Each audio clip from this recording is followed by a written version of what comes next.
Welcome to the Monday evening masterclass. We're starting with our Ayurvedic talk, and tonight we are talking about the Gunas and your Dharma. And a lot of people talk about Dharma and what Dharma is, and that it's your life purpose, but we're going to talk about it in a little different way. We're going to talk about your purpose, and in order to understand your purpose, your Dharma, you have to understand your dosha.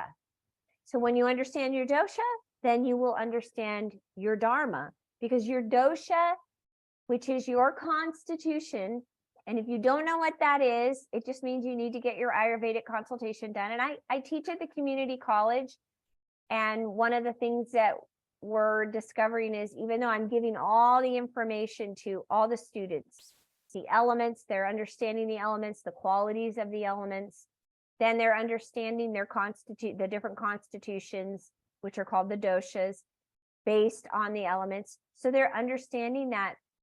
But then it's hard to know what's my dosha, what's my constitution, and what's my imbalance. Is this something that's happening in my life that is really an imbalance? It's not really part of my dosha. And it's difficult to figure that out. That's where I come in. Because I've been doing this for so long, I can see it really easily. But to heal your body, you work with asanas. To heal the mind, you work with the gunas. The gunas bring your prana, which is your life force, into balance. So we're going to talk about what the gunas are here in a second. In the mind, you have sattva, which is purity of the mind. And that purity of mind is intelligence. And what it does is it brings in clarity and expansiveness and peace. And that force then unites all things together. So that's what we're all trying to move towards, is what's called a sattvic state. To be able to be in a mind where we are sattvic means that we have clarity of mind and pureness of mind. And rajas, which is the next energy of the mind that we're talking about, which is the gunas. So the three gunas are sattva, also called sattvic, or rajas, and then also tamas, also called tamasic. So rajasic, tamasic. Those are all terms that we use, like the verb version. Rajas is energy, and it causes imbalance. Rajas is the quality of change, activity, and turbulence. Now, we need rajas in life. It's what life is. Life is growing and changing. A seed changes into a flower or a plant. That's rajas at play there. It's transformation. So out of that seed comes the growth that turns into the plant or the flower. So we need rajas, we need activity. That's life. Life is dynamic, and that's the rajasic part of life. So it's not a good or bad. It is self-seeking, and it aligns with passion, which ultimately causes distress and conflict. And we can see that in our own lives, in others' lives around us, people who are so passionate that they tend to abandon balance. They can oftentimes become so focused on their passion that they lose sight of what's important, like with their family relationships and their loved ones. It happens. A lot of those very high passionate individuals are usually high pitta individuals, and pitta people like to have a goal. They like to have something that they're striving for. They're usually the individuals that want to save the world and solve all the problems and come up with the solutions. And in the end, it oftentimes causes conflict. So how do you move yourself out of that rajasic state, which is healthy at times to be that way? move out of that rajasic state, move it up into a sattvic state, so that now you have purity of mind. So that's this process. So then you have tamas, which is tamasic energy, and tamas is substance, and it creates inertia. It is dark and dull, prone towards ignorance and delusion. It demanding on the forces are, depending upon what forces are at play here, depends upon what's being dominating. So you have to take certain steps to bring balance to the mind. So somebody who is in a tamasic state, depressed, dark, heavy, and when you get into that place, there's no interest in activity, movement out of it. So oftentimes it creates what they just said, an ignorant state. So stages of mental healing. First, you have to break up tamas, the tamasic energy, the inertia, the stuckness. And this is why we do an Ayurvedic cleanse. An Ayurvedic cleanse does not just heal your physical body from stagnation, physical stagnation and accumulation of winter. It helps with the gunas as well. It helps with the mental stagnation and inertia. And we all get it. It happens. So first we break up the tamasic energy using rajas activity. So when something is, this is the elements. When something is tamasic, it means there's a lot of earth, heavy, dense. There's no movement there. So how do we get it going? You bring in activity. So that's that rajasic energy. You break up the tamas, requires that you wake up and you take action to change. You have to take action. This moves us from the inert, diluted state to a self-motivated action, right? So that's when being rajasic is healthy, because it's moving you out of being tamasic, okay? So the second step is to then calm the rajas. And as you do that, then that helps you develop the sattvic state.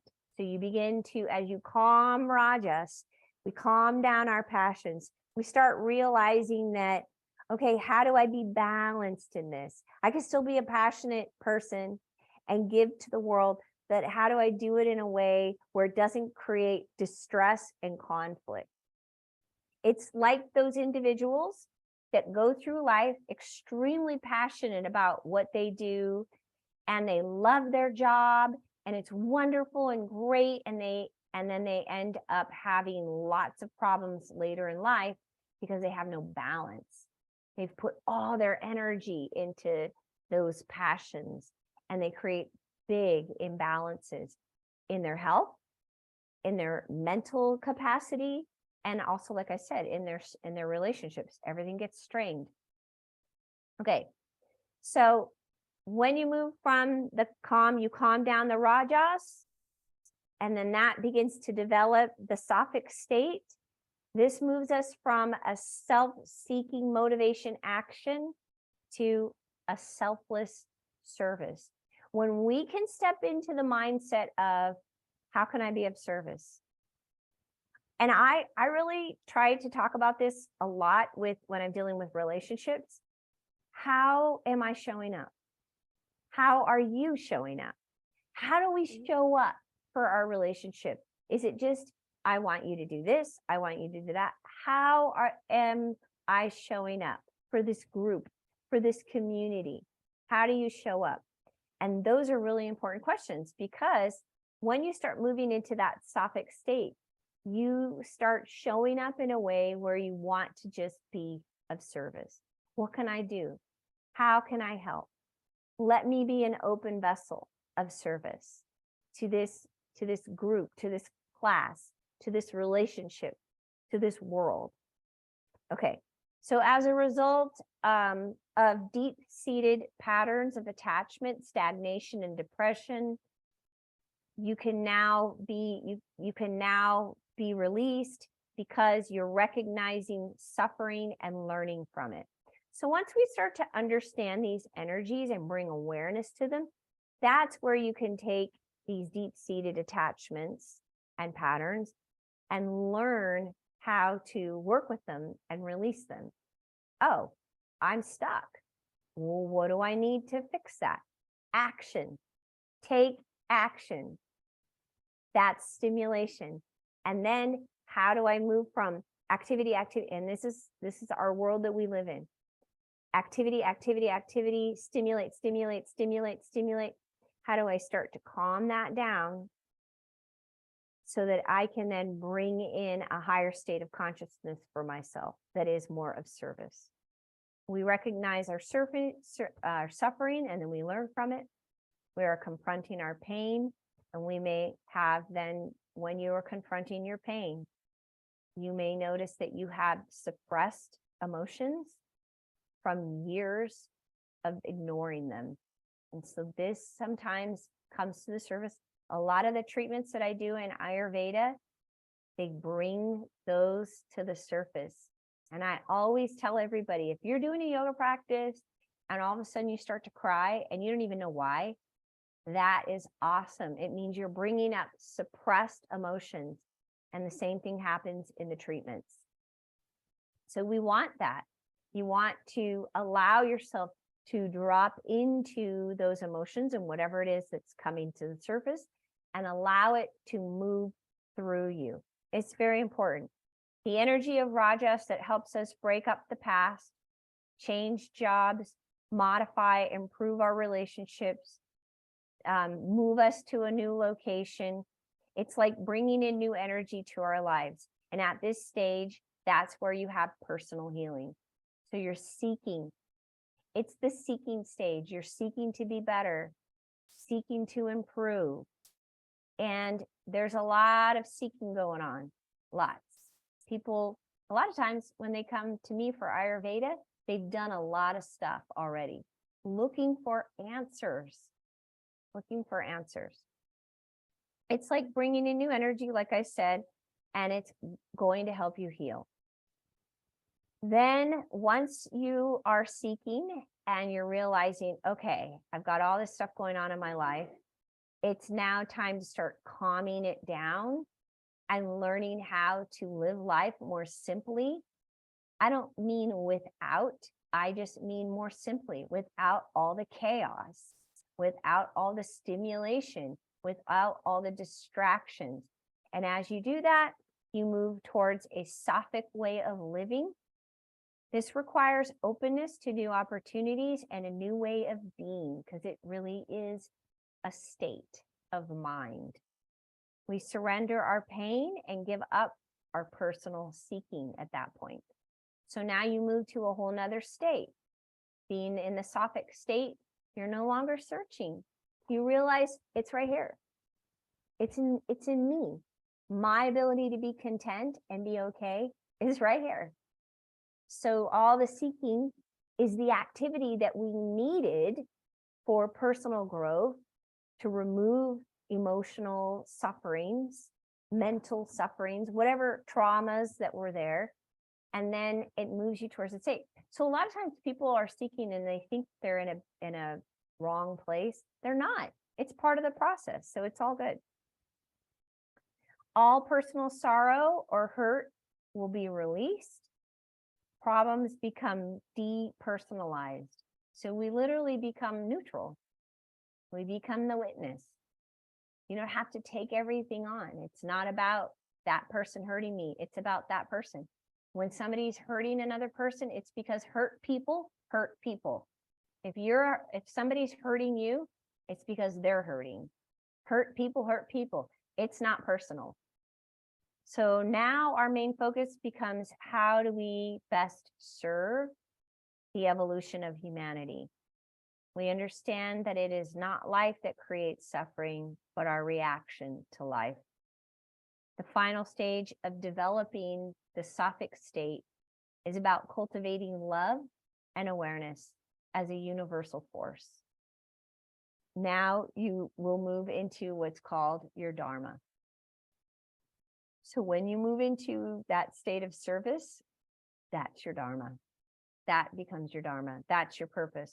So a lot of times we're seeking that Dharma, but we have to work these different stages in order to get to that place of, oh, this is my Dharma, to be of service, to help this person. And nobody needs to know about it. And if people do know about it, great, right? So it's not about you as the individual anymore. It's about you as the person that can serve and help, like it said, help humanity. Just really quick, what causes mental illness and disease? The mind is organic substance of subtle, natural, rather than physical forces of nature. So there's subtle forces of nature, and it needs to be fed properly. And we talked about this last week, Ayurveda and the mind, right? So the mind takes in substances that build up. These substances are mental impressions that result from a regular experience. Okay? Those impressions are called samskaras. It also releases the toxins it produces as negative emotions. So if you're experiencing a lot of negative emotions, that's just energy in the form of toxins, right? Food for the mind allows it to work. Like the physical body, the mind needs proper exercise and expression from the right food to sustain it. What are you feeding your mind? People become caught up in their emotional impulses that the mind becomes inverted away from the natural urge to seek light and knowledge, and it is drawn to seeking pleasure and self-glory. To change the mind, we have to change what we feed it. Okay, so that's when we start working with our dosha, our constitution, with the appropriate diet and lifestyle. And that's what starts to shift things. Because as we bring our dosha into balance, then we start to have a better understanding of ourselves and how we move through the world working with our balanced constitution. Okay, and as a result, when you work with the doshic guidelines, the essence of all of those practices, including food, builds the tissue for the brain and the nerves and creates a foundation for a healthy mind. Isn't it nice to actually have solutions? Okay, so that is what we were talking about tonight, the gunas and your dharma. I think it's a pretty beautiful thing because a lot of people want to know, what's my life purpose? And they do vision boards and all of that.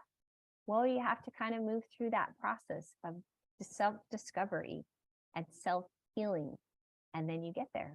It just happens. Okay, so we are going to be doing a beautiful practice tonight that helps support us. It is a heart practice, which means it is going to be a little bit more of a pitta reducing practice, because pitta in the mind, in the mental form, is in the heart.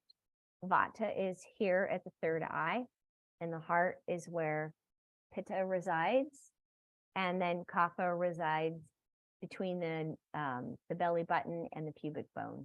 And I'm talking about the mental subtle forces. I'm not talking about when we're dealing with excess kapha, vata, or pitta physically in the body. Those are different locations. Okay, so let's get started with our practice and our heartfelt practice.